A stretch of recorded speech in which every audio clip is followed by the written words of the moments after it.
এই দোয়াটা শিখে নেন, ইনশাআল্লাহ আপনার জীবনের সমস্ত সংকট কেটে যাবে। আমি নিজেও এই দোয়াটা বেশি বেশি করার চেষ্টা করি।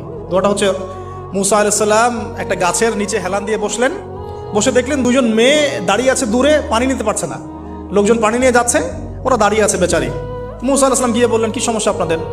তারা বললেন যে আমাদের বাবা অনেক বৃদ্ধ মানুষ, আমরা পানি নিতে পারি না যতক্ষণ না আমাদের কম পানি নিয়ে চলে যায়। মুসা আলাইহিস সালাম তো একটু বললাম না, ফিজিক্যালি খুব স্ট্রং ছিলেন, থাকে না বডি বিল্ডার, সামনে গিয়ে কথা বলে সরো পানি দিতে দাও, তখন মানুষ একটু মূল্যায়ন করে না। তো মুসা আলাইহিস সালাম এভাবে পানি নিয়ে দিলেন এবং বাছুরদেরকে পানি পান করালেন, করিয়ে গাছের নিচে এসে বসে আছেন। বসে বসে তিনি দোয়া করছেন, এই যে দোয়াটা তিনি দোয়া করছেন, রব্বি, একটা নেক কাজ করলেন, নেক কাজ করলেন না, মানুষের উপকার করলেন, নেক কাজ করে এসে গাছের নিচে বসে দোয়া করছেন, আল্লাহ এখানে তো আমার খাবার পানি বাসস্থান কিছুই নাই, আমি কি করব?